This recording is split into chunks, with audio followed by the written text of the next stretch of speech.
Hey everybody, it is Thursday, means it's time for your Thursday Thought. I wanted to do a quick market recap for you on November's numbers, November 2022. I want to look at January through November 2022, because then in a week or two when the December numbers come out, I want to look at all of 2022 as a whole.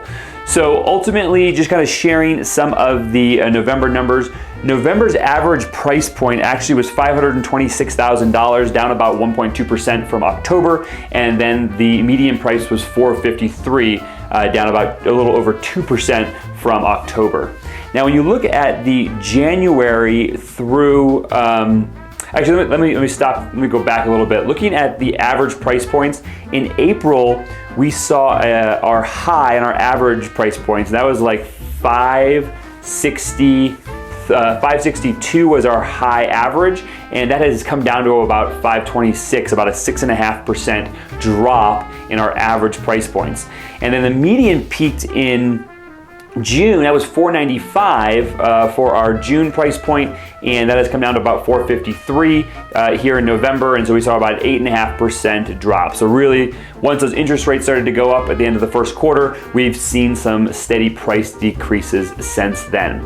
Now, here's the really interesting thing, is when you look at the January through November numbers on our average price points in single-family homes in the Pikes Peak region, our January through November of 2021 versus the January through November of 2022, what you find is our average price point is still up about 8.7%.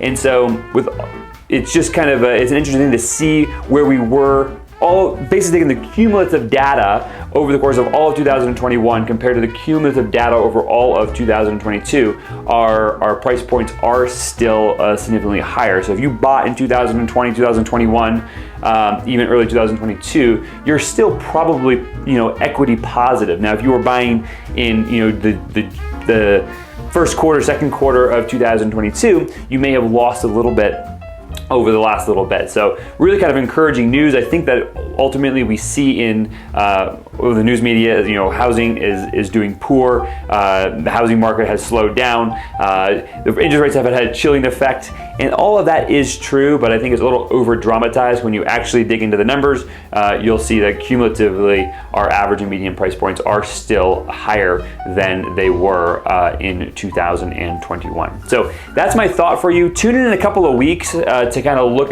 have a full look at 2022 when those December numbers come out. Thanks for tuning into this week's Thursday Thought. I hope you found the information useful, and we will see you next week on next week's Thursday Thought. See ya.